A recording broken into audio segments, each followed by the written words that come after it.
Welcome to the State of Our Faith, a Faith Commons conversation. I'm George Mason, the founder and president of this nonprofit organization called Faith Commons. It is a multi-faith, multi-ethnic, multi-racial organization. We operate from distinct faiths, but toward common goods. And we're going to begin to have these conversations each Sunday at 12:12 to promote the common good. As long as this coronavirus pandemic is going on, we think that maybe some folks would be encouraged by some spiritual learnings that we are experiencing, and also we'll focus on pertinent topics each week that might be helpful in a practical way for you, both individually and in your faith communities. I'm joined by two of our leadership team today. First of all, Rabbi Nancy Kasten, who is our Chief Relationship Officer. And then in a few moments, we're still waiting for Imam Omar Suleiman to make it here. He got held up getting a prescription for his brother, I understand. And that's more important, but he'll be with us in a few moments. So let's just begin by tossing it to you, Nancy, and asking, in the Jewish community right now, what are you seeing as being pearls of wisdom as people are wrestling with this very unusual time, the challenges we're facing as a community? Well, I would say that this is one of those times, George, when all of our communities are faced in some ways with the same challenge. You know, we all encourage our communities and know that individuals feel more secure in times of stress and pain when they can actually reach out to others and engage in service to others. That sometimes that really mitigates the pain that we're experiencing ourselves and the suffering we're experiencing ourselves. But what is happening is that this particular crisis is revealing that our good intentions and the ways that we have been helping others and thereby helping ourselves have been actually covering over some pretty significant gaps in what our society can offer to our communities in terms of a social safety net. And now we are faced with the fact that our typical volunteer efforts, which involve typically physical volunteering as well as financial contributions to in certain ways, that's just not enough, because we're not able to do the same kinds of one-on-one interaction that we were before. That's a major one. But also, I know, for example, the food bank is being stressed because individuals, are going to the store, we're stocking up on things. People who have been living paycheck to paycheck, they don't have savings to go stock up on anything. And those who still are lucky enough to have their food stamp or SNAP benefits, even though they've been reduced considerably in the last 4 years, even if they have them, they have to wait for their benefits to arrive, and then they have to go whenever they get them and get a picked over inventory. Well, you've already moved into the topic of the week, and you were really eager to get us there, I know, as we've been preparing for this conversation, because we're going to be talking about hunger and food insecurity. Before we get fully into that, I think I want to go back to something you said about how in our faith communities, our normal way of being has everything to do with proximity, with our being close to one another as a community that is flesh and bone, where we feel the connection with one another. Now, we talk about spiritual connection, and that's absolutely right, but this is God's world, and we are people who, by our connection to one another physically, really embody this solidarity that we were made for. I think one of the things I'm learning, a friend of mine, a pastor colleague in Baltimore, made a good distinction this week that I think a lot of us are trying to learn, and that is that we're really not experiencing social distancing. We're talking about physical distancing.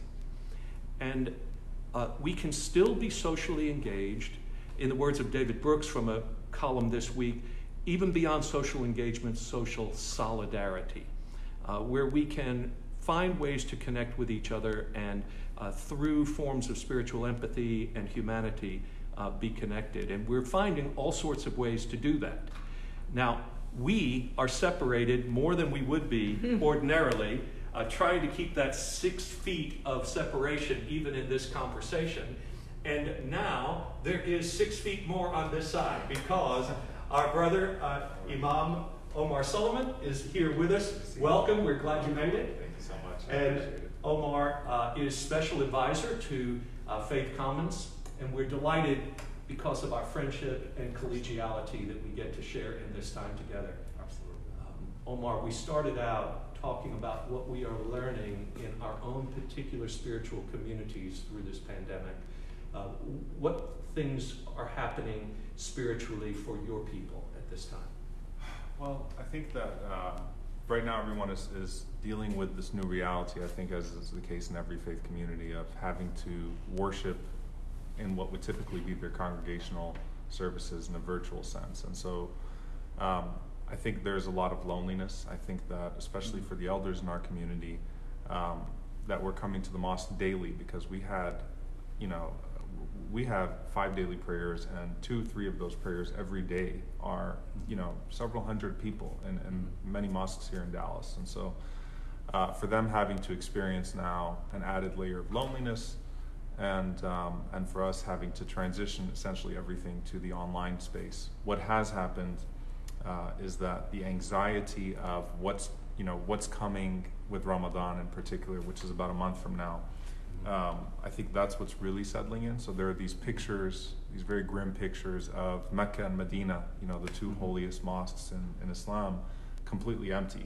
And none of us have ever seen that in our lifetimes. And so the anxiety of Ramadan is really, I think, setting in for people right now, and they're worried about what that's going to look like more than what the present moment looks like. I think that's an interesting connection that we all have, because it's just weeks away for us to Passover in the Jewish tradition and Holy Week and Easter in the Christian tradition. Passover being a time when families really gather, and neighbors and friends, and they gather in homes, and this is going to be precarious now. You're going to have to do something different about that. Nancy, what are you all thinking? Well, we're just starting to see people sharing ideas about how to conduct the Passover Seder online or with using Zoom and ways to bring people into the room, using the technology that fortunately we have, and we can connect people that way. This week was the Torah portion where it finishes describing the building of the tabernacle. And one of the things that we know about the tabernacle is that it gets, in the desert, it has to be built every day and then taken down, and then built again and taken down. And so in some ways, this is a metaphor for our spiritual and religious lives right now. The essence of what we're trying to bring into the world, God's presence, remains the same. But we have to do it in different ways, and we have a lot of tools to do that. Going back to that question of loneliness, I think that's, another thing that we can think about. How do we think creatively about helping people feel less lonely? Because we know that even before this, with all of our means to social connection, people were feeling very lonely. That was an epidemic in our Right. society in the United States. Now people are calling each other more, they're checking in, they're showing people that they are thinking of them and caring about them in different ways. I saw it from going back to our topic of hunger, the Visiting Nurse Association, they're working on, some of the financial challenges of meeting the need because they need to hire more staff. They can't rely on volunteers to deliver food, even though they're working with the kinds of food they're delivering. But more than that, they need people to volunteer now to call their clients, because the social nutrition that they provide is now being lost. Social nutrition, there's a phrase for you. Right. To be feeding the soul is part of the important challenge in our communities. But I loved what your husband, Rabbi David Stern, said this week about how this is a reminder that Judaism is a portable faith. And I think that's true of all of our traditions if we think about it, that we've always been at our best when we've had to adapt and move, not when we settle down. When we settle down, we get nationalistic dreams, we get to thinking we have to carve out borders and boundaries of our faith in harsh ways, and we lose that sense of hospitality, that sense of movement. In your tradition, Ramadan has this fasting that happens all during the daylight hours. And then at night, there is this incredible hospitality that happens with the iftar dinners, right? And in fact, we've had them here at church. How are you and your community thinking about the celebrating of the breaking of the fast each day, and how different that's going to be for you this year? So, in Ramadan, those that cannot fast are supposed to feed a poor person every day for the day that they cannot fast. Those that are permanently unable to fast. And so Ramadan is supposed to be this combination of developing a sense of empathy and then acting on that empathy, while spiritually feeding the soul at night and practicing that hospitality with one another. But it's a month of great charity. And so I think that as time goes on and as we're looking at how we're going to adapt, the Muslim community is used to charity. It's how do we get out there and serve, right? And so we have some great efforts right now of people that are going out there and delivering aid and thinking about food pantries and things of that sort. And so for a lot of the Muslim community, it's like, okay, well, we can't pray together, we can't eat together in mosques. How do we go out there and help people? But then what makes this such a tricky time for us is obviously having to maintain the standards of hygiene and making sure that we're not contributing to the problem while trying to contribute to the solution. And so it's been hard for me to sort of help my community navigate, those that are used to getting out there and doing things when things like this happen. And for me, this takes me back to Hurricane Katrina. This deeply resembles Hurricane Katrina for me, because at that time, very few people were allowed outside because they still hadn't even done the cleanup yet. So there were sanitary restrictions on being outside. And people just wanted to do good. So we're trying to enable them to do more charity, spend, stay engaged. And I think to your point of social nutrition, I was writing some things in the first few days of this, and some people said, look, can you just come on, even if it's not the Friday sermon, just so we can have that sense of community. It's amazing what a difference it makes when you just log on and when people are virtually in the same space, and on a Google Hangout or a Zoom call, and what that does for people right now. So I think this Ramadan we're going to have to be creative. We're still hoping there's that, the last 10 nights of Ramadan are the most important 10 nights of Ramadan, the last week of Ramadan. So we're still hoping that maybe, just maybe, things will open up to where we could do something in the last week of Ramadan. But, we'll adapt. As you said, we're at our best when we adapt. So we are at our best when we adapt. Technology, and we're using it right now, as a matter of fact, to connect, is sometimes, I think, in our traditions viewed as kind of an enemy of the faith because it distances people from this human contact. But in this case, maybe we need to see it as a work of the Spirit of God that is bringing us together in new sorts of ways. In our own Christian tradition, as we look toward Easter, that time when families really get together and celebrate new life and new birth, of the resurrection of Jesus, that's usually the really big day of the year. It's the most important holiday for Christians, because without which we would not have come into being. And there's a tradition in our church where on that Sunday we throw open the shutters of the windows of the church right at the beginning of the service to let the light shine in after a season of Lent that is more about shadows and darkness. A lot of people are already feeling a sense of anticipated loss of not being able to come together and see those shutters flung open. But I saw a meme this week where someone said, whatever Sunday we get back together will be Easter Sunday, and we'll celebrate it that way. So, but this week we want to focus just for a few minutes on an especially acute problem in our community, which is hunger and food insecurity. And we are dealing with that everywhere. The elderly who can't get out and go to the grocery store themselves because of their vulnerability, school children who 90% of which in DISD rely upon full or partial subsidy of breakfast and lunch every day, and the homeless and the poor generally, many people who are losing their jobs and are now unable to resource themselves. This is a critically important time, and what we're finding is that while many of our helping organizations that deal with food relief are operating at maximum capacity, they're running out as well because of the fact that we waste so much food to begin with, and then we are hoarding food. And so grocery stores and people who have otherwise been taking extra donations to the North Texas Food Bank, now they're being pressed because of people hoarding food and the like. So one of the practical things that we really need to be able to say from our faith communities is that just as you are social distancing or physical distancing to protect other people as a sacrifice, so sacrifice some of what you may have in order that someone may have some also. That is to say, toilet paper, food stuff, you don't have to hunker down for the next 10 years. You need to be thinking about your neighbor when you shop as well. Nancy, I know you've been really looking into what's going on in our agencies locally. What words could you offer to people of specific analysis and suggestion?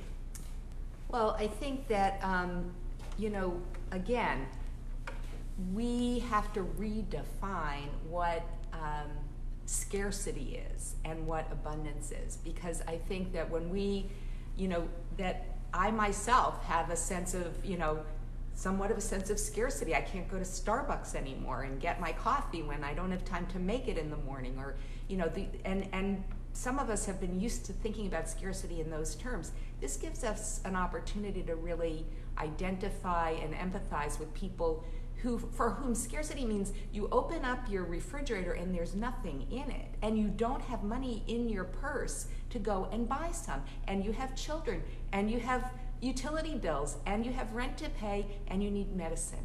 I mean, this is an opportunity for us to really think about how much do we really need, and what does it mean that some of us can get so much, and so many of us have so little access to what really they need just to be able to live their lives. And these are working people. These are not people who are relying on government handouts, as they're said, so-called. But you can't, people who are working full-time jobs and can't afford to feed their children, who need to rely on the schools for 2 or 3 meals a day, writ large, I mean, this is all of DISD, 90% of DISD. What does that say about us as a society? I think that our faith communities have shown, we know now, how much we've been able to address the problem of hunger in our community through volunteer and through contribution, financial contribution. What we're seeing now is our faith communities need to work on some advocacy so that we do not need to do as much in those realms, because people are able to support themselves. So this is where we move from charity to justice, from the ad hoc helping of one person to the more strategic, systemic restructuring of the way we relate to one another in our society. I do want to say that for those who are wondering how they can help, the North Texas Food Bank has 32 food pantries around the city. And you can go onto their website and find one locally. They do need volunteers.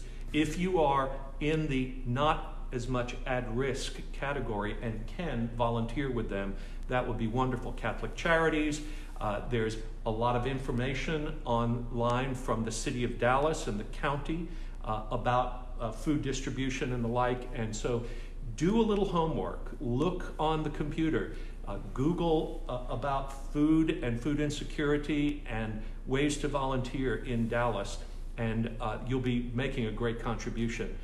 in that particular case. Omar, anything specifically in your community? Yeah, so we've had some wonderful organizations, and in my community, I'm very proud of two particular organizations. One of them is Maruf Dallas, which has been doing a lot for particularly the refugees. You talk about empathy and people that are vulnerable right now. I mean, I've had the opportunity to see several people through Maruf Dallas. You talk about a Syrian mother who's a widow and has 5 children, 4 of whom have special needs, does not speak English, and was just bouncing around kitchens to wash dishes and make what she could make to be able to feed her children, and now has no idea what to do if they get sick, has no idea how to take care of herself and her family. You talk about people right now, by the way, that are stuck at home, that are undocumented, that are worried about these ICE raids that for whatever reason have not stopped. And you talk about justice. It is abhorrent that ICE is still doing raids right now in the midst of all of this. And they have not just been going after those with felonies on their records. They've been going through these neighborhoods. So I think moving it to a justice part, I mentioned Maruf Dallas, there's ICNA Relief, ICNA, Islamic Circle of North America, which is doing the wonderful work of food pantries and things of that sort. And of course, City Square was not mentioned. Right. I absolutely love what City Square is doing. I think we need to help them in the long term. And as you said, move people from the realm of charity to the realm of policy and justice, and just thinking about, what is this going to mean in the long term? Right now, we're talking about these checks. After Hurricane Katrina in New Orleans, we got $2,000 checks eventually out of FEMA, but that didn't solve the problem. I still think it's a good idea, by the way, but it didn't solve the problem. What's the long-term solution to poverty? And of course, that includes many layers. And as we redefine scarcity and abundance for ourselves, hopefully we also gain a greater insight into policy and perspective when it comes to changing the long-term conditions of these communities that were already vulnerable before this. So by all means, volunteer, get out there, but get out there and know how you're getting out there. Because one thing I'm concerned about, and I'll end with this, is that as I've been seeing these different organizations carrying out their work in the city of Dallas, everyone is interpreting their hygiene standards and safety standards very differently, right? So social distancing means something very different for each organization. Do we all get in the same van when we do our food pickups, or does everyone ride in their own car? How often do you change your gloves? Are you supposed to wear a mask? None of us want to be cruel to those that we're used to serving. So while some would say drop off the box in front of a door, that feels wrong. So do you knock on the door and then wait a few feet out and just say hi and speak to the person for a little bit? So I think that since this is a long ordeal, hopefully we can also be a part of defining some standards for all of these organizations and charitable efforts that lead to some sort of justice initiative, so that we can know what we're doing. So I think that creativity is the key here. And when we are serving, when we are sitting in our homes, thinking about others, our neighbors, and the people who are most vulnerable, then we can be creative about how we can serve them. It's not really a choice between justice and charity, it's really both, isn't it? And sometimes what happens is, as people are out there volunteering or giving their money, then what happens is, if they're reflective about it in their practice, then they're asking the questions, Nancy, you asked earlier, and that is, how can we make the most of a crisis beyond this moment? And that is, how can we change our thinking structurally toward long-term change? But getting out there and doing something now is an important part of that. Yeah, and I just want to, that's absolutely right. I want to emphasize something that Catherine Krause, who's the executive director of the Visiting Nurse Association, said about what's happening with Meals on Wheels, and they still do need volunteers right now for the time being, although with restrictions, they may not be able to use volunteers for that much longer. But she said, that I think 10,000 people a day turn 65, and so they go into that category of seniors who rely on Social Security benefits sometimes for their food, and from the VNA. And if the waiting list continues to grow because they can't provide Meals on Wheels, then who's going to end up with these people? It's the hospital, it's the medical care system. Right. That's where they're going to end up. So, it behooves us to think about how we've undermined some of our social safety networks and to our own detriment. Same thing with the Refugee Services of Texas.